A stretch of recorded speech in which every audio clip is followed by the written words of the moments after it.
Salut, c'est Romaric. Euh, L'autre jour, je m'ennuyais un peu et,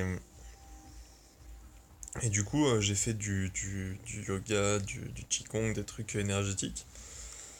Et tout d'un coup, euh, enfin tout d'un coup, c'est pas un hasard, j'écoutais des chants de moines bouddhistes tibétains, je sais pas trop, tu vas sur YouTube et tu tapes ça et tu trouves.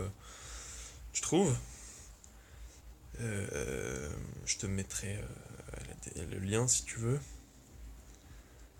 Euh, donc, je faisais ça et tout d'un coup, je me suis mis à écrire euh, un sutra, c'est-à-dire un texte qui parle de la joie à volonté. Euh, je vais le lire comme je l'ai écrit et je vais essayer d'expliquer un peu ce que c'est. Je l'ai pas relu, enfin je l'ai pas réécrit depuis que je l'ai écrit, hein, il est brut.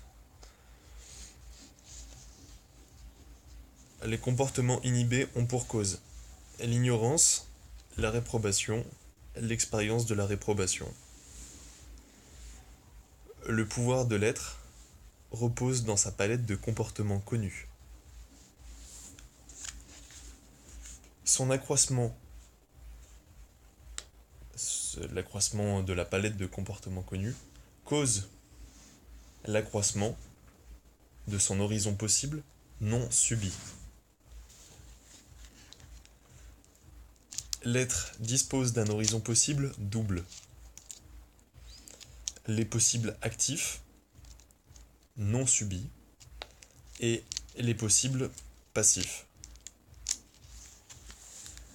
L'horizon passif regroupe les imprévisibles, le hasard, la réaction des autres êtres. Pour son élévation, un être ne devrait pas se focaliser sur son horizon subi, mais mettre toute son énergie dans la réalisation de l'actif qui l'attire. Pour valider l'attraction, l'être se posera la question suivante. Saurais-je me contenter du cheminement? Il est impossible de connaître l'issue d'un phénomène jusqu'à sa résolution. Se fixer dans la direction d'un point de l'horizon actif est une entreprise incertaine. La seule certitude est le cheminement. Pour l'être, ce doit être la seule vérité. Et cette vérité doit être cause de joie. La joie et l'aspiration à sa production sont de l'énergie primordiale qui fait se mouvoir les êtres. Cultiver ces postures garantit du malheur et de la souffrance.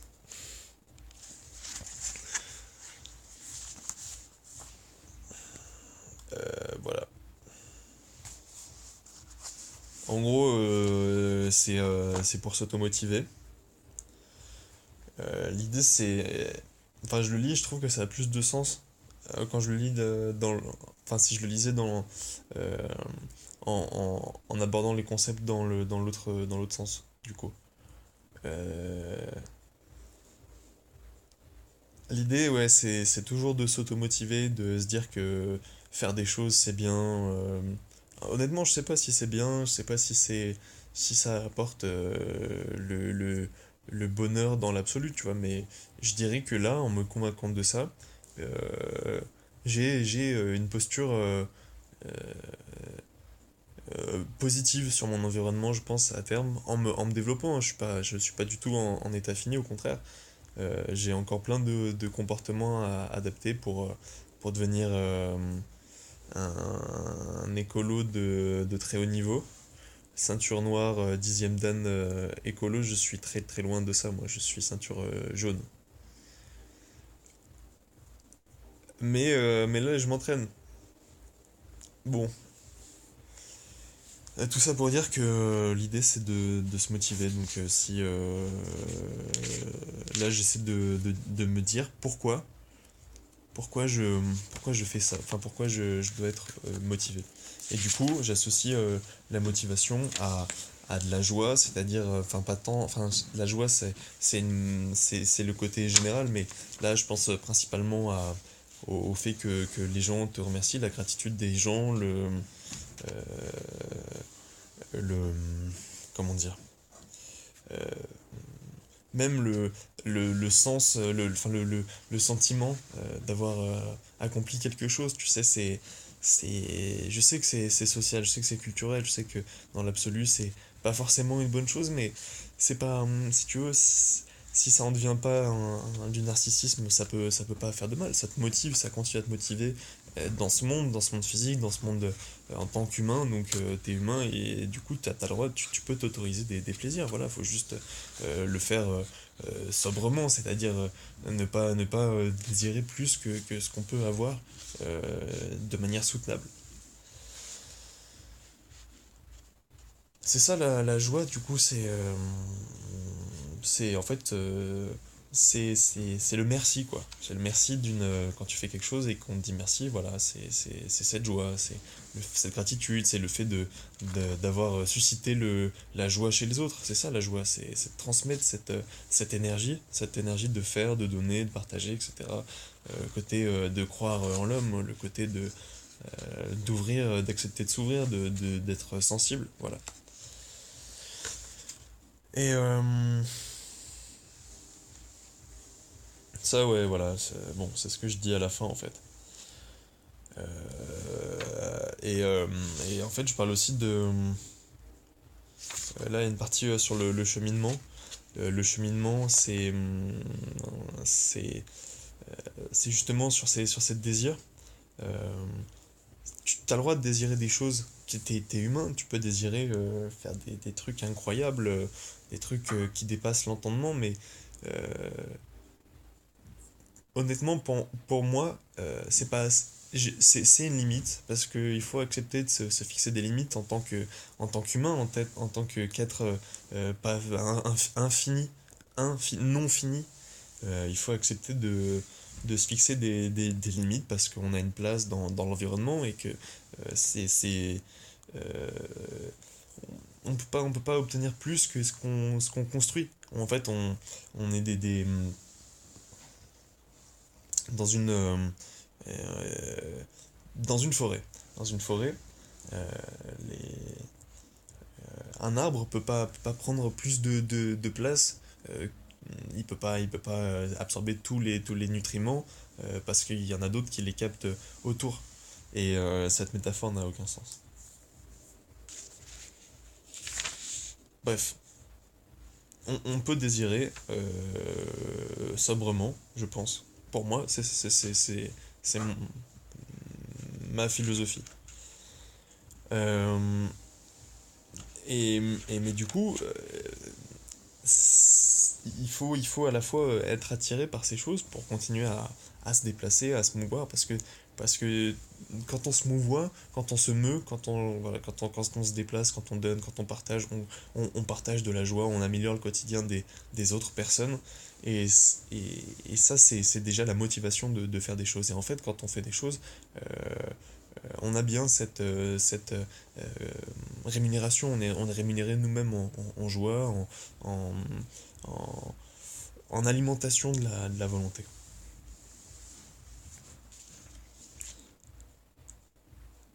Et toi, il faut éviter d'être attaché à l'objet du désir en fait. Il faut plus être attaché à l'idée de comment on va l'obtenir. Parce que il se peut très bien, parce que du coup, il y a cette idée des, t'as pas un destin écrit, par contre, t'as un horizon de possible en face de toi. Et c'est possible, c'est ce que j'essaie d'expliquer à peu près à la moitié du début. Non, à la fin du début. Ou, non, non, au début du cœur du truc. Euh, il y a les horizons possibles, actifs. Donc c'est ce que tu pourrais faire si tu te donnais la peine, si tu avais la volonté de les atteindre. Tu pourrais les atteindre. C'est des possibles. Et il y a les possibles passifs, ce que tu subis, ce que tu ne peux pas prévoir, et qui, eux, vont changer en fait ton destin une fois qu'il sera écrit. Ça sera un mélange de... Ça devrait être un mélange de désirs actifs, non de... On se dirige vers les horizons les plus plaisants et à chaque moment peut survenir quelque chose qu'on n'avait pas prévu et il faut s'adapter euh, euh, tant, euh, tant sur le chemin, parce que effectivement on fait un détour peut-être pour éviter un rocher, mais aussi sur l'objectif final, parce que en fait peut-être qu'en faisant le tour de ce rocher, on va trouver par terre euh, une carte au trésor, et que du coup cette carte nous indique un nouvel endroit qui va être plus attrayant, et c'est ça être flexible, c'est ça, même adapter son désir, c'est c'est de l'adaptabilité, c'est de la souplesse, c'est quelque chose qu'il faut développer, c'est euh, voilà, bon, euh, ça se débat. Et c'est ce cheminement dont il faut profiter, parce que c'est la seule vérité. Ce que tu as fait, c'est fait, tu peux pas le revivre. Tu peux essayer de le décrypter, mais tu ne peux pas le revivre. Ça n'existe plus. Ce qui existe, il n'y a une seule chose qui existe, c'est le présent. Et dans le présent, effectivement, tu as la capacité de peut-être de prévoir ton futur, d'analyser ton passé, mais il n'y a que cette vérité. Et tu te rends compte que ce que tu retiens, c'est chaque, chaque, chaque instant de ce que tu vis.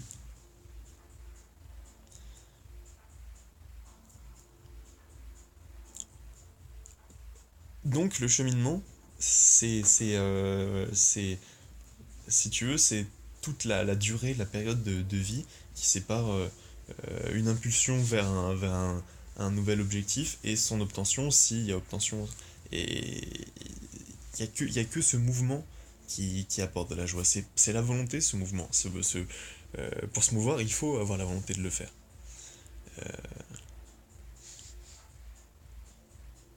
Ça me paraissait important de le préciser.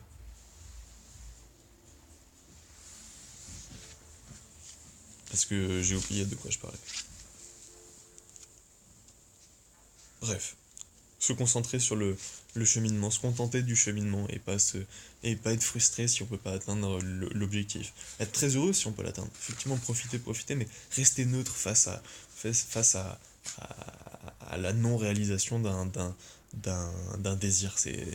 Il faut être flexible, ce désir, il y a de l'énergie en toi. Désirer, c'est de la volonté. On désire, même faire du bien, c'est désirer. C'est, euh, du coup, voilà. Je sais plus ce que je voulais dire. Et ah oui, le début, je parle des comportements inhibés. Alors, comportements inhibés, c'est en fait tous les comportements qu'on n'a pas. C'est toutes les associations d'idées, c'est toutes les connaissances qu'on peut pas faire. Par exemple, qu'est-ce qui distingue quelqu'un qui, euh, qui sait, qui sait je sais pas, planter un clou dans un mur et quelqu'un qui ne sait pas le faire? Il y a juste des associations d'idées. Si c'était des clones et qu'il y en a qui savaient faire ça, et, et, et l'autre non, est-ce qu'on le distinguerait physiquement? Peut-être. Forcément, oui, on va le distinguer physiquement. C'est peut-être, je sais pas comment ça se traduit au niveau des neurones, etc. Mais euh, bon, bref, un comportement, c'est quelque chose que tu peux faire. Et je pense que c'est un peu plus long, donc je vais couper là et je vais faire une deuxième partie.